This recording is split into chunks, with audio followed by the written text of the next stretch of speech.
కంటికి smart care. మీ లుక్కి perfect pair. Mister opticals, your style ఆ విజన్. చిరంజీవి గారి దగ్గర నుంచి ఏం నేర్చుకున్నారు మేడం ఈ జర్నీలో? అప్పుడు ఆర్టిస్టులకు మధ్య ప్రేమ ఎక్కువ ఉండేది. ఇప్పుడంటే క్యారవాన్స్ వచ్చేసి దూరం అయిపోయింది, కానీ అప్పుడంతా చెట్ల కింద కూర్చునే వాళ్ళు. మీ టైంలో ప్రేమగా మాట్లాడుకునే వాళ్ళు. స్టార్స్ చిన్న క్యారెక్టర్ అనే డిఫరెన్స్ ఉండేది. అదంతా ఏం అందరూ కలిసి లేదండి. ఉండేవాళ్ళు అప్పుడు. కలిసి ఒకే చోటే భోజనం చేసేవాళ్ళం. అందరు చెట్టు కింద అంటే చెట్టు కింద అందరికీ ఒకే ఇదిగా ఉండేవాళ్ళు. చిరంజీవి గారి దగ్గర నుంచి ఏం నేర్చుకున్నాను. ఎలా ఉండేవారు సెట్ లో? సపోర్ట్ ఆయన చాలా జాలీగా ఉండేవాళ్ళు, సపోర్టివ్గా ఉండేవాళ్ళు, చాలా జాలీగా ఉండేవాళ్ళు.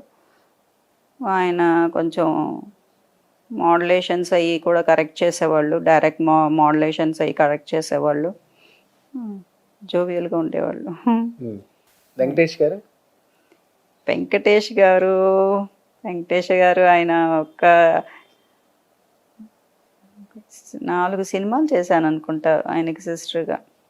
నేను ఎక్కువ మాట్లాడను. నేను పని ఆ షార్ట్కి వచ్చినప్పుడు మాట్లాడేవాళ్ళం సిస్టర్ అని, అంతే. ఎక్కువ మాటలు ఉండవు. హీరోయిన్స్ ఎలా ఉండేది మేడం? హీరోయిన్ మీ టైంలో అంతా రూల్ చేసిన వాళ్ళు విజయశాంతి గారు, రాధా గారు, వీళ్ళు ఎక్కువ. ఆ టైంలో మాధవి గారు ఎక్కువ వీళ్ళే ఉండేవాళ్ళు ప్రతి సినిమాకి. ఎక్కువ విజయశాంతి గారు ఉండేవాళ్ళు, చాలా ఫ్రెండ్లీగా ఉండేవాళ్ళు. దాని తర్వాత రాధా ఆవిడ కూడా చాలా ఫ్రెండ్లీగా ఉంది. జూహీ చావ్లా గారితో కూడా ఫ్రెండ్లీగా. రజనీ, వీళ్ళందరూ కొంచెం క్లోజ్గా ఫ్రెండ్షిప్గా ఉండేవాళ్ళు. పిక్చర్కి ఎక్కువ వచ్చి హీరోయిన్ ఓరియంటెడ్ సబ్జెక్ట్స్ అలా ఏమీ లేవు కదా. అన్నీ హీరో సాంగ్స్. హీరోయిన్కి కొంచెం మాతో కలిసి ఉండే రోజులు తక్కువగా ఉండేవి. అవును. అమ్మ, నేను, మా అన్నయ్య ఉండేవాళ్ళం. పెళ్ళప్పుడు కలుస్తాము, అలా ఉండేది. హీరోయిన్స్ అందరూ ఫ్రెండ్షిప్గా ఉండేవాళ్ళు. కొంతమంది కొంచెం హెడ్ వెయిట్గా ఉండేవాళ్ళు, వాళ్ళకి మనం ఏమీ చేయలేము వాళ్ళని. ఆ రోజుల్లో ఉన్నాయా మేడం హెడ్ వెయిట్స్ కూడా? ఇంకా చాలా ఉండేవి, చాలా. కానీ నేను సాఫ్ట్గా వెళ్ళిపోతాను కాబట్టి నాదో ఎవరు ఏమీ అసలు ఎక్కువ 1-2 సార్లు ఇలా కాలు మీద కాలు వేసుకుని కూర్చునేదాన్ని పెద్ద వాళ్ళ ముందు. నాకు తెలియదు. అప్పుడు విజయశాంతి గారు చెప్పారు, ఆయన బాలకృష్ణ గారు వస్తున్నారు, కృష్ణ గారు వస్తున్నారు, కాలు మీద కాలు వేసి కూర్చుంటే లెగ్గు అని. ఇప్పుడు తెలిసేది కాదు. అంత చిన్నపిల్ల ఏం ఎలా కూర్చునే వాళ్ళు వస్తే అలా లేవాలి, కూర్చోవాలి, తెలియదు కదా. మనం కూర్చుని ఉంటే కూడా తను అంత ఫ్రెండ్లీగా ఉండి అవన్నీ నేర్పించేవాళ్ళు విజయశాంతి గారు. అది కొంచెం మందికి అలవాటు, కాలు మీద కాలు అనేది. తెలియదు నాకు, ఇది కాలు మీద కాలు వేసుకోవాలి అదంతా లేదు. మన మామూలుగా అలవాటు అది అలా వచ్చేస్తుంది. పెద్దవాళ్ళ ముందు అలా కూర్చోకూడదు కదా. ఎన్నిసార్లు ఒక షాట్కి వచ్చినప్పుడల్లా కాలు మీద కాలు తీయలేం కదా. అవును. ఒకసారి లెగుస్తాం, 2 సార్లు లెగుస్తాం, 3 సార్లు లెగుస్తూనే ఉండే. దీనికి ఎందుకు కూర్చోవటం, నుంచుని ఉంటాం మంచిది అనుకోండి.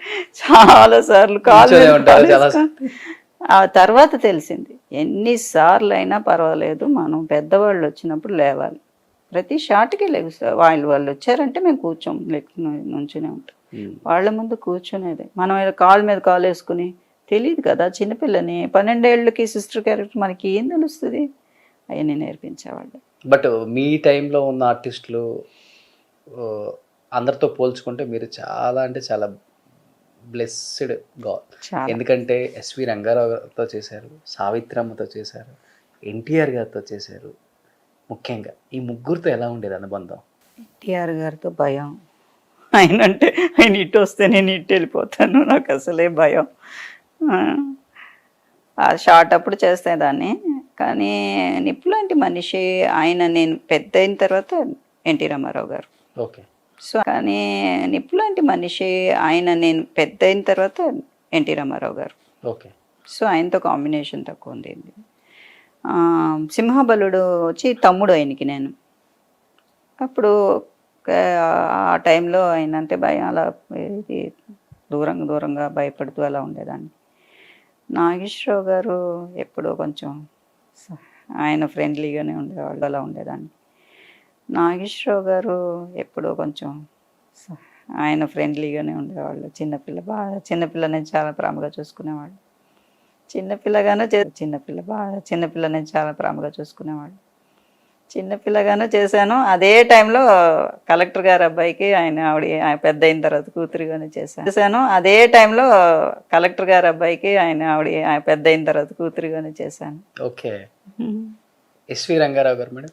ఆయన నాకు ఎలా చేశానో కూడా నాకు జ్ఞాపకం లేదు. చాలా చిన్నపిల్లని బేబీగా ఉన్నాను, చేతులు ఎత్తుకుని ఉన్నారు ఆయన. నాకు తెలియదు యాక్ట్ చేసింది కూడా, నేను చేయలేదు అనుకుంటున్నాను ఆయనతో. ఇలా చూస్తున్నప్పుడు పిక్చర్లో వచ్చి ఆయన నన్ను ఎత్తుకుని ఉన్నారు, చిన్న చంటి బిడ్డని. ఏంటి నేను చేశాను ఆ రోజు. నాకు చాలా సంతోషం అనమాట. ఆయన అంటే చాలా చాలా చాలా ఇష్టం నాకు. చేశాను ఆ రోజు. నాకు చాలా సంతోషం అనమాట. ఆయన అంటే చాలా చాలా చాలా ఇష్టం నాకు. నిజంగా మీ ఇప్పుడు సావిత్రమ్మతో వర్క్ చేయని టెక్నీషియన్సే అందరు చాలా మంది ఉన్నారు ఇప్పుడున్న వాళ్ళల్లో. మీ టైంలో వాళ్ళు మీరు చేసింది గ్రేట్ మేడం. అవును.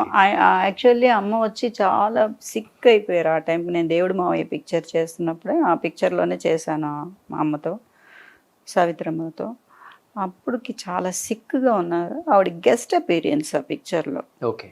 వస్తారు పిల్లల్లో ఏ పిల్ల కావాలంటే తీసుకుని వెళ్తానికి ఆ బిడ్డని తీసుకుని వెళ్ళి ఒక గెస్ట్ అపీరియన్స్ వచ్చి ఆ సినిమాలో అలా చేశాను. త్రూ అవుట్ పిక్చర్ చేయాలి. అప్పటికి సన్నగా అయిపోయారు, బాగా సిక్గా ఉన్నారు ఆవిడ. గుర్తున్నారు మీకు? బాగా గుర్తున్నారు. ప్రసాద్ స్టూడియోలో చేసాము. దేవుడు మావయ్య సెట్, శోభన్ బాబు గారు, అనుశ్రీ గారు. అలాంటి పెద్ద పెద్ద చక్రాలు లాంటి కళ్ళు వేసుకొని చూసిన సావిత్రమ్మని అలా సీన్లో చూడగానే మీ ఫీలింగ్ ఏంటి? అప్పుడు నాకు తెలియదు కదా, నేనే చిన్నపిల్లని కదా, నాకు సావిత్రి గారు ఎవరు ఏంటి ఏం తెలిసేది కాదు. ఆవిడ వస్తే సావిత్రి గారు అంటే నేను అలా చూస్తూ ఉండేదాన్ని. ఆవిడ పిక్చర్లు మనం చూడాలన్నా మనకి టీవీలు ఉండేవి కాదు అప్పుడు ఇంట్లలో. ఎక్కడో ఒక చోట ఒక టీవీ ఉండేది. ఆవిడ ఏం పిక్చర్స్ చేశారో కూడా నాకు నాలెడ్జ్ ఉండేది కాదు. ఇప్పుడు చూసుకొని ఆవిడతో చేశాను, నేను ఆవిడతో చేశాను. అలాగే శివాజీ గణేశన్ గారితో చేశాను. ఆయన నాకు బీడి ఆ సినిమాలో ఆయనకి చిన్నప్పుడు ఆయన కొడుకు నేనే. ఓకే. డ్యూయల్ రోల్ అయినా నాకు వచ్చి బీడి అయ్యి తాగాలి అవన్నీ ఆయన నేర్పించారు. ఆయన చాలా కొంచెం இதெல்லாம் நடிப்பு, நீ நடிக்கணும் அவ்வளோதான், அதெல்லாம் பார்க்கக்கூடாது, நடி, பாவம் పట్టుకోవటం అవన్నీ.